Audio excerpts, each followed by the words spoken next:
Alright guys, I'm back with my review of this week's TNA Impact Wrestling for April 25th, 2013. As far as the show goes, I thought it was very average. 4 matches and a shitload of Hogan on this show. My God. And when he fought off Bully Ray at the end of the show, I just knew this motherfucker's going for the title, isn't he? That's what he's doing. He fought off the world champion, ripping his shirt and showing those old ass, just old man boobs, and it just, oh my God, it's so sad. I don't know, it just seemed like for everything they do good, the X Division Triple Threat, which wasn't on the show, 4 matches, and another one was Rob Terry, 2 knockouts matches, still no X Division match. It seems like for everything they do good, they take like 5 steps back with this Hulk Hogan crap on every single show. And then Sting was the big surprise at the end. What is this? I have to admit the fans were into it. They were cheering for Hogan. They really wanted to see Hogan. But guess what? These people aren't paying for the pay-per-views. They could care less. They're not paying for that shit. So I don't know what they're thinking. It's kind of cool to go see Hulk Hogan live, but they're just becoming a nostalgia act at this point. They can tour around until everybody's seen Hogan, and they know he's not really going to do anything. But yeah, I really don't know what they were thinking with this one. It starts off with security trying to stop the Aces and Eights from coming into the building. I don't know whose idea this was. It doesn't make any sense. If they're going to try and stop them, haven't they heard of the cops, first of all?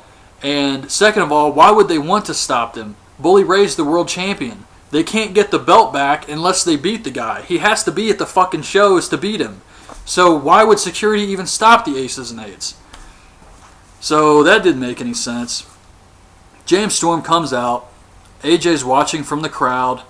Storm puts over his new submission move, and he calls out the Aces for attacking him.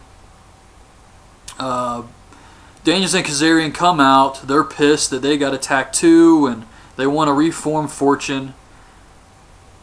Storm insults them. He attacks them. He actually did attack them first. And they beat him up. They kick him in the balls, and then they leave. So the Aces and Eights come out. And they try to put Storm through a table, but Joseph Park runs out in his suit and tries to save him. So they beat up Park, and they're about to put Park through the table, and Bully Ray stops him. He says, "Hold on a minute." And then he ends up putting Park through the table with Devon. They hit the 3D through the table, which I thought was kind of cool. And then Joseph Park is just shaking his hand, like selling it. So Park gets stretchered out, and Bully says their heroes are all dead. And Hogan has until the end of the show to answer his challenge. Then we get the first match, Taryn Terrell versus Tara. No Jesse.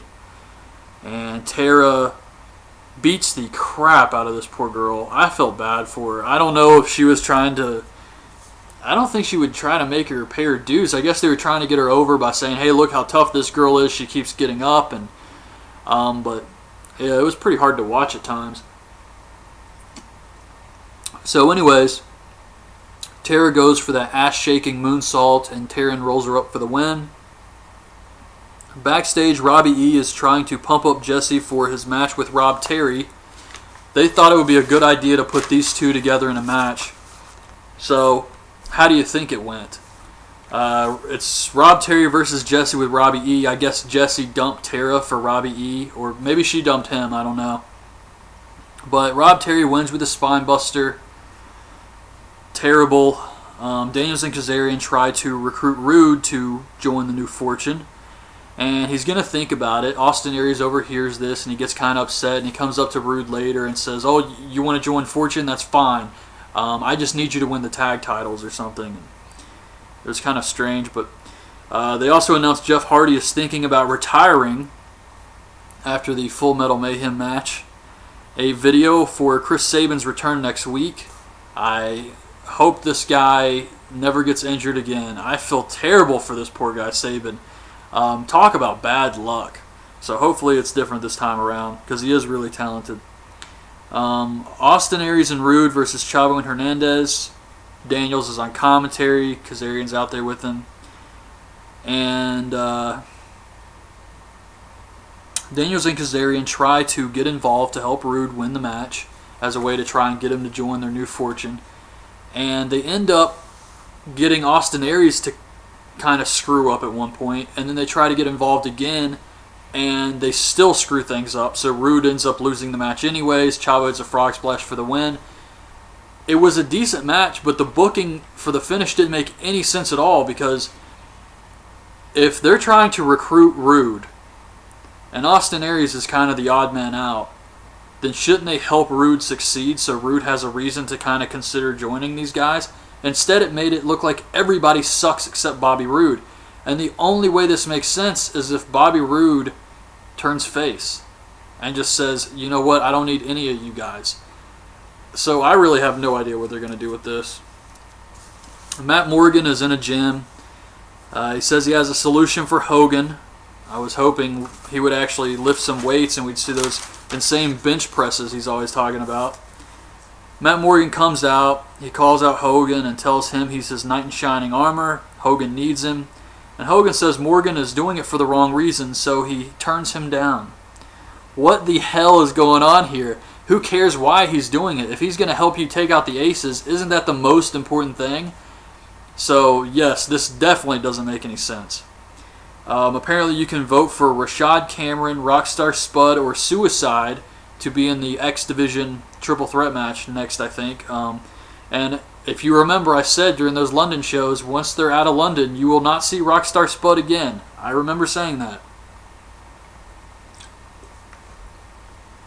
They use these British guys when they go over there. But after that, it's pretty much nothing. The only one they've used is Magnus. And it's not like they've really done anything with him since they came back from London. I mean, he's just been more fodder for the aces and eights. So yeah, I mean, it's sad, but they did a whole reality show, British boot camp, and all that crap to build up Rockstar Spud, and it was really just to put him over on one show.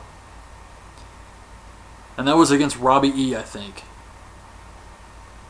Aces and eights are laughing about how Hogan's held together with spit and glue. That was pretty funny. Mickie James versus Velvet Sky. Velvet rolls up Mickie for the win. Mickie was kind of acting like a heel in this match. She kept attacking Velvet's injured knee, and she was really frustrated when she lost the match. So it was kind of making me think that Mickie James might join the Aces and Eights. They could use a strong female member of the group, and that would be a surprise. Bully and Devon are talking about how Hardy might be done for good and how Bully is going to put the final nail in the coffin of Hulkamania. Brooke Hogan is telling Hulk to be careful. Hulk says he's got to prove he's a good man. What drama queens these two are. It's ridiculous. Hogan confronts Bully. Bully spits in his face and Hogan punches him and actually fights him off.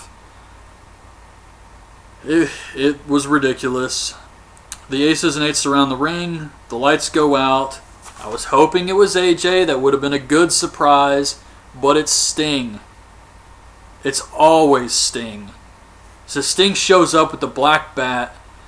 He starts poking guys. And then he leaves and Hogan's all confused. That was the end of the show, but I was actually watching this show with a friend of mine who hasn't watched wrestling in years and years. But he remembers the WCW Nitro era, and he remembers Sting and the Crow and the NWO and all that stuff. And I told him, I was like, this is just like WCW, except everybody's a lot fucking older. And he was saying that when Sting came out with the bat, he was just poking guys. He's like, you gotta poke him. You don't have enough room to swing, so you just gotta go around and poke everybody.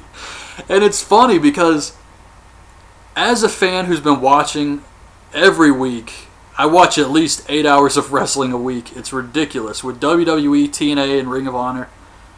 And I have, I guess, become numb to the ridiculous shit. So it's kind of fun to watch with a person who isn't really a fan, hasn't seen the stuff in years, and they notice all the goofy things that we kind of just ignore over time. Like why Sting, when he shows up, he just pokes all these guys in the stomach, they all bump and fall out of the ring, and he's taking on like 9 guys at once. And he's over 50, or he is 50 or something like that, and it's so absurd. But it just blows my mind when I see something like that. I don't even think anything of it anymore. Like, I can't think of anything funny like that. So when he said that, I just thought it was hilarious. And he was saying stuff the entire show, like when Brooke Hogan was talking to Hawk, he said, Brooke, just go call Paul Wall or something like that. And I guess when we watch the show every week, we just kind of ignore the simple things that are actually really entertaining and goofy about wrestling. So I thought that was enjoyable. But yeah, Sting just poking all those guys in the stomach, just going around with the bat. Oh, man. But yeah, as far as the show goes, 4 matches, and the focus was on Hulk Hogan. It was the Hulk Hogan show yet again. And then at the very end, he brought back his buddy Sting, and I don't know. I have no idea who would want to see this. And I just looked at my friend. As soon as Hogan ripped his shirt, and you just saw those old man boobs, I just looked at my friend like, can you believe this? It's 2013, and it's fucking Sting and Hogan. It's just sad, man. I feel like Hogan has to be just a huge egomaniac. There is no way somebody's saying Hogan coming up with these ideas for him. He's coming up with this stuff on his own. He has to be. So I really don't understand what's going on with TNA right now. I mean, hopefully they can start doing something with this AJ Styles character, because I do like the new AJ Styles. I think that has a lot of potential, but yeah, there's still a lot of stuff that needs work. So I gotta be honest, I didn't really care for the show this week. So anyways, that's my review. I hope you guys liked the video. Leave your thoughts on this week's show in the comments, and thanks for watching.